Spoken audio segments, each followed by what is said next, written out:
Good morning dear student. Online teaching में आप सभी बच्चों का स्वागत है। बच्चों, आज जो अध्याय हम करने वाले हैं उसको करने से पहले कुछ पंक्तियां आपके साथ शेयर करना चाहूंगी।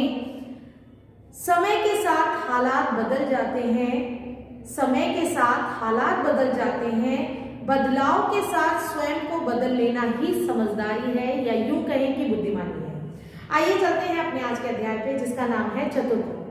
इस अध्याय में आपको सबसे पहले मैं बता दूं कि 4 पात्र दिखाई देंगे। सबसे पहले है एक शेर है, एक लोमड़ी है, एक सियार है और एक भेड़िया है। तो आइए चलते हैं अपने इस अध्याय की तरफ, जिसका नाम है चतुर्थ। सबसे पहले मैं आपके साथ में बात करना चाहूंगी कि ये पूरा एक जंगल है जिसमें ये चारों साथी मिलकर रहते हैं। आप सभी जानते हैं कि शेर जंगल का राजा होता है जो यहाँ पर रहता है, और इसके साथ साथ जो यहाँ पर मंत्री है जो कि लोमड़ी है, और जो सेनापति है वो भेड़िया है, और जो सियार है वो अर्दली है। अर्दली हम कह सकते हैं नौकर या सेवक है, ठीक है।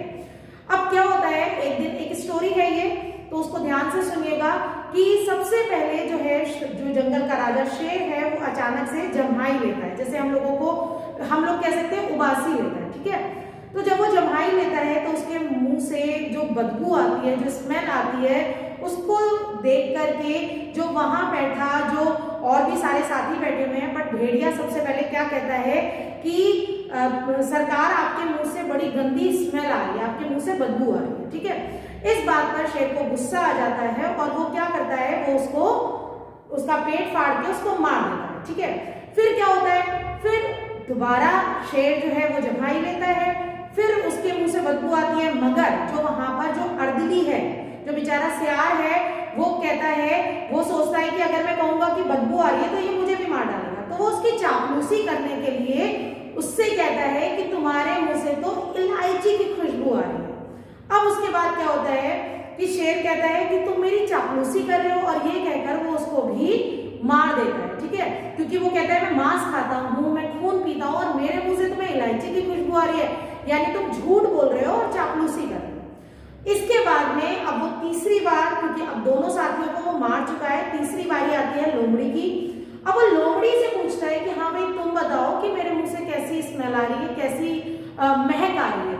तो वो कहती है भाई मुझे तो जुकाम हो गया है, और मुझे ना खुशबू आ रही है ना बदबू आ रही है। जब हमें जुकाम हो जाता है तो हमें किसी प्रकार की सुगंध, किसी प्रकार की महक बिल्कुल भी हम सूंघ नहीं पाते। तो इतनी चालाक वो लोमड़ी, जो कि मंत्री है, इतनी चालाक है। लोमड़ी को वैसे भी कहा जाता है कि बहुत चालाक होती है। तो वो उसने समय का जो रुख था, उसने सारी चीजों को देखा कि जिसने सच बोला वो भी मर गया, जिसने चापलूसी की वो भी मर गया, अब मुझे क्या करना चाहिए। तो उसने बड़ी ही चालाकी से, बड़ी ही चतुराई से जवाब दिया कि मुझे जुकाम हो गया, ठीक है। तो यहाँ पर अगर मैं आपसे बात कहूं तो कहा भी गया है कि जैसी बही बयार पीठ तब तैसी कीजिए, यानी समय के साथ, है ना। अभी मैंने शुरुआत में जो पंक्तियां बोली थी वो भी कुछ इसी प्रकार की थी कि समय के साथ जो हालात बदल जाते हैं और उस बदलाव के साथ स्वयं को बदल लेना ही बुद्धिमानी है।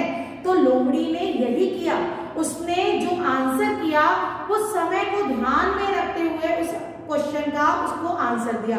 अब यहाँ पर शेर उसको ना तो मार सकता था और ना उससे कुछ कह सकता था, क्योंकि उसने तो आंसर ही ऐसा दिया था।